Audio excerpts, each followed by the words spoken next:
മക്കളെ, ഇന്ന് നമുക്ക് യഹ് ധർത്തി ഹേ ഉസ് കിസാൻ കി എന്ന കവിതയിലെ എക്സാമിന് ചോദിക്കാൻ സാധ്യതയുള്ള കുറച്ച് ക്വസ്റ്റ്യൻസ് നോക്കാം.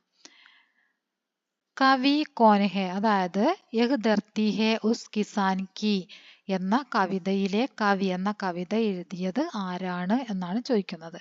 കേദാർനാഥ് അഗ്രവാൾ. ആരാണ്? കേദാർനാഥ് അഗ്രവാൾ. ഇനി അടുത്ത ക്വസ്റ്റ്യൻ നോക്കാം. कवि के अनुसार यह धरती किसकी है? कवि के अनुसार यह धरती किसकी है?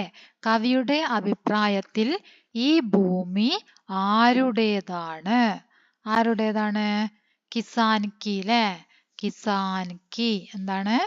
കിസാൻ കി. അടുത്ത ക്വസ്റ്റ്യൻ നോക്കാം. बैलों की സഹായതാ സേ കിസാൻ ക്യാ കർത്താ ഹേ?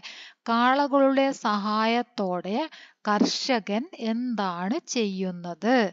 എന്താണ് ചെയ്യുന്നത്? ഹൽ ചലാത്താ ഹേ. ബൈലോं की സഹായതാ സേ എന്താ ചെയ്യുന്നത്? ഹൽ ചലാത്താ ഹേ. മിട്ടി കോ ജോദ്താ ഹേ. മണ്ണ് എന്ത് ചെയ്യുന്നു? മണ്ണ് കിളയ്ക്കുന്നു. ഹൽ ചലാത്താ ഹേ.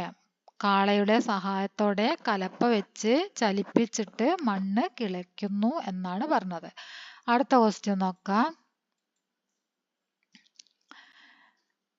बैलों के कंधों पर क्या रख कर वह मिट्टी को जोतता है? കാളകളുടെ തോളില് എന്ത് വെച്ച് പിടിപ്പിച്ചിട്ടാണ് മണ്ണ് കിളയ്ക്കുന്നത് എന്നാ ചോദിച്ചത്. കാളകളുടെ തോളിൽ എന്ത് വെച്ചിട്ടാണ് കർഷകര് മണ്ണ് കിളയ്ക്കുന്നത്? എന്ത് വെച്ചിട്ടാണ്? ഹൽ രഘുക്കർ. എന്താണ്? ഹൽ രഘുക്കർ. അടുത്ത ക്വസ്റ്റ്യൻ. बैलों के कंधों पर क्या रखकर वह मिट्टी को जोतता है? എന്താണ്? ഹൽ രഘുക്കർ. നമ്മളിപ്പോ നോക്കിയതാണ്. കവിതാംശമേ ഹൽക്കെ आगे वाले हिस्से के लिए कौन सा शब्द प्रयुक्त किया गया है? बरसात दाम का अर्थ क्या है? അടുത്ത ക്വസ്റ്റ്യൻ എന്താണ്? ബർസാത്ത് ഗാം का अर्थ क्या है? മഴയത്തും വെയിലത്തും അല്ലെ? ബർസാത്ത് ഗാം വർഷ और गर्मी में. वर्षा और गर्मी में.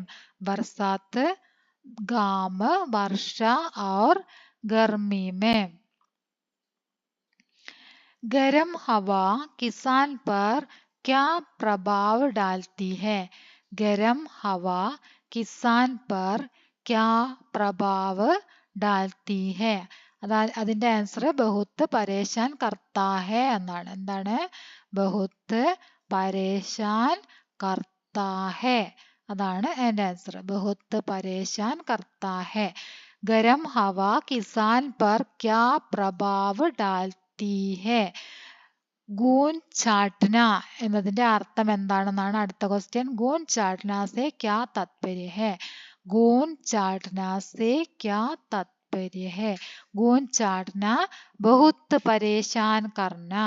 ഗൂൻ ചാട്ന എന്താണ്? ബഹുത്ത് പരേശാൻ കർന. അടുത്ത ക്വസ്റ്റ്യൻ. हल से जमीन जोतने के बाद किसान खेत में क्या डालता है? हल से जमीन जोतने के बाद കലപ്പ ഉപയോഗിച്ചിട്ട് ഭൂമി കിളച്ചതിന് ശേഷം കിസാൻ കർഷകൻ ഖേത്മേ വയലിൽ ക്യാ ഡാൽത്താ ഹേ എന്താണ് ഇടുന്നത്? എന്താണ് ഇടുന്നത്? ഗാദ് ഡാൽത്താ ഹേ. ഗാദ്. ഗാദ് പറഞ്ഞ വളം. ഗാദ് ഡാൽത്താ ഹേ. അടുത്ത ക്വസ്റ്റ്യൻ. ഗാദ് ഡാൽക്കർ കിസാൻ ക്യാ ബോത്താ ഹേ? വളമിട്ടതിന് ശേഷം കർഷകൻ എന്താണ് വിതയ്ക്കുന്നത്? വിത്ത് ലെ? ബീജ് ബോത്താ ഹേ. എന്താണ്? ബീജ് ബോത്താ ഹേ. അടുത്ത ക്വസ്റ്റ്യൻ. ബീജ് ബോനെ സേ ക്യാ ഉഗ്തേ ഹേ? വിത്ത് വിതച്ചതിന് ശേഷം എന്താണ് മുളയ്ക്കുന്നത്? ഫസൽ ഉഗ്തേ ഹേ. എന്താണ്? ഫസൽ വിളവ്. ഫസൽ ഉഗ്തേ ഹേ. അടുത്തത് നോക്കാം. നയേ വർഷ में नई फसल से किसका टेर लग जाता है.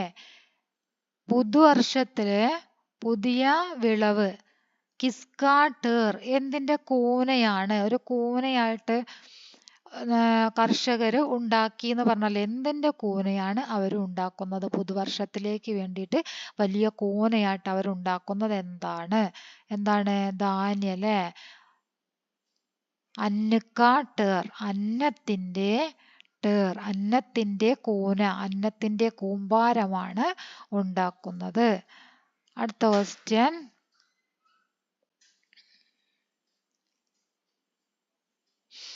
അന്ന ഉഗാനെ വാലി ധർത്തി കിസ്കി ഹേ. ഈ അന്നം വിളയിക്കുന്ന ഭൂമി ആരുടേതാണ്? കിസാൻ കി. എന്താണ്? കിസാൻ കി. അടുത്ത ക്വസ്റ്റ്യൻ. മിट्टी का पूर्ण पारखी कौन है? मिट्टी का पूर्ण पारखी कौन है? മണ്ണിന്റെ പൂർണ്ണ സംരക്ഷകൻ ആരാണ്? കാവൽക്കാരൻ ആരാണ് എന്നാണ് ചോദിച്ചത്. കിസാൻ അല്ലേ? മിट्टी का पूर्ण पारखी കിസാൻ. ആരാണ്? കിസാൻ ആണ് मिट्टी का पूर्ण पारखी. ഇനി കവിതയുടെ ആശയമാണ്. കവിതാക്ക ആശയ. കവിതയുടെ ആശയം എഴുതാൻ. किसान विषम परिस्थितियों में कठिन परिश्रम करता है. मिट्टी में सोना उगाने का सपना देख रहा है. उसको फसल ही उसके लिए सोना है. जो इस पर मेहनत करके अन्न उपजाता है, एक धरती उस किसान की है. किसान विषम परिस्थितियों में കഠിൻ പരിശ്രമം കർത്താ ഹെ. കർഷകൻ വിഷമകരമായിട്ടുള്ള അന്തരീക്ഷത്തിൽ പോലും കഠിനമായിട്ട് അവരെന്ത് ചെയ്യുന്നു? പരിശ്രമിക്കുന്നു.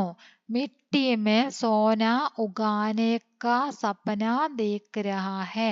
മണ്ണിൽ സ്വർണം വിളയുന്ന സ്വപ്നം കാണുന്നു. ഉസ്കോ ഫസൽ ഹി ഉസ്കെ ലിയെ സോനാ ഹെ. അവരുടെ വിളവ് തന്നെയാണ് അവരെ സംബന്ധിച്ച് സ്വർണം എന്ന് പറയുന്നത്. ജോ ഇസ് പർ മെഹനത്ത് കർക്കെ അന്ന ഉപജാത്താ ഹെ. അതായത് ആരാണോ ഈ ഭൂമിയിൽ വളരെയധികം പരിശ്രമിച്ചിട്ട് അന്നം ഉണ്ടാക്കുന്നത്, യഹ് ധർത്തി ഉസ് കിസാൻ കി ഹെ. ഈ ഭൂമി ആ കർഷകനുള്ളതാണ്. ഇതാണ് ഈ കവിതയുടെ ആശയം. കവിതാക്ക ആശയ. ഓക്കെ. ഈ എല്ലാ ക്വസ്റ്റ്യൻ ആൻസറും ഇതുപോലെ തന്നെ നിങ്ങൾക്ക് തന്നതാണ്. എല്ലാ ക്വസ്റ്റ്യൻസും വൺ വേർഡും അതുപോലെ തന്നെ കവിതയുടെ ആശയം ഒക്കെ നമ്മൾ ഇതിന് മുമ്പുള്ള വീഡിയോയിൽ ചെയ്ത് പഠിച്ചതാണ്. എങ്കിലും ഒന്നും കൂടെ നിങ്ങളെ ഇതെല്ലാം ഒന്ന് കാണുക, കണ്ടു പഠിക്കുക. കാരണം എക്സാമിന് ചോദിക്കാൻ സാധ്യതയുള്ള ക്വസ്റ്റ്യൻസ് ആണ് പറഞ്ഞത്. കവിതയുടെ ആശയം തീർച്ചയായിട്ടും ചോദിക്കാൻ സാധ്യതയുണ്ട്. അതുപോലെ തന്നെ ഈ വൺ വേർഡ് ക്വസ്റ്റ്യൻ, കവിയുടെ പേര്, ഇപ്പൊ നമ്മൾ നോക്കിയ ക്വസ്റ്റ്യൻസ് ഒക്കെ ഒന്ന് നന്നായിട്ട് നോക്കി കണ്ട് പഠിക്കാം. ഓക്കെ.